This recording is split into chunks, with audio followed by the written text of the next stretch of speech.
Le journal du Off avec Romain Cluzel du service politique d'RMC. Bonjour Romain. Bonjour Charles, bonjour à On tous. commence ce matin avec une info RMC. La France Insoumise lance son affiche et ses tracts pour les législatives avec un seul candidat à la une, Jean-Luc Mélenchon. Le slogan est on ne peut plus explicite. Jean-Luc Mélenchon, Premier ministre. Sur l'affiche, pas de candidat pour être député, mais le troisième homme de la présidentielle qui continue son combat électoral. En parallèle, un tract publié à 2 millions d'exemplaires. Rien que ça, l'idée c'est d'inonder le pays, se réjouit un proche de Mélenchon. La démarche, un peu auto-centrée, est loin de faire l'unanimité parmi les autres partis de gauche en pleine négociation pour une éventuelle alliance. Ils ont encore le droit de publier les affiches qu'ils veulent, balaye un peu amusé un proche de Fabien Roussel. Mais chez les écolos, la pilule est difficile à avaler. C'est un coup de poignard dans le dos, enrage une cadre EELV, au point de remettre en question un éventuel accord.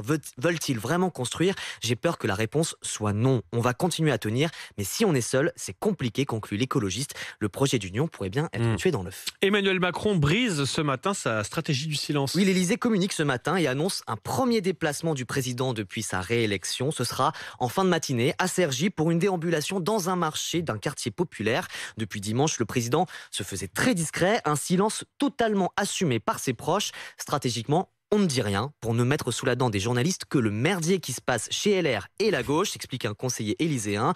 De quoi laisser le champ libre au président pour choisir son futur Premier ministre et fignoler la formation de son gouvernement. On s'ennuie un peu, mais ça fait du bien aussi d'avoir du temps pour penser à la suite, savoure un conseiller. Et puis quand on parle de la suite, chez les Républicains, ça commence à craquer. Plusieurs cadres du parti pourraient bien rejoindre Emmanuel Macron justement dans les prochains jours. Le premier d'entre eux, Damien Abad, jusqu'ici chef du groupe LR à l'Assemblée. Il est à deux doigts de rentrer dans un gouvernement, c'est évident, grâce à un haut cadre du parti. Et ce possible ralliement angoisse un pilier des Républicains qui craint les départs en domino. C'est la stratégie du verre de whisky. C'est désinhibant. Avec le score très faible de Valérie Pécresse, plusieurs députés craignent pour leur réélection au mois de juin. Et certains, comme Constance Le Grip ou Guillaume Larrivé, pourraient suivre le mouvement vers la majorité présidentielle. L'un des partants présumés confirme souhaiter une alliance avec Emmanuel Macron, mais dans une démarche collective avec d'autres députés LR. Je suis contre les débauchages individuels, affirme celui qui est encore membre des Républicains, peut-être plus pour très longtemps. La fameuse stratégie du verre de whisky dont Thibaut Texer est un adepte.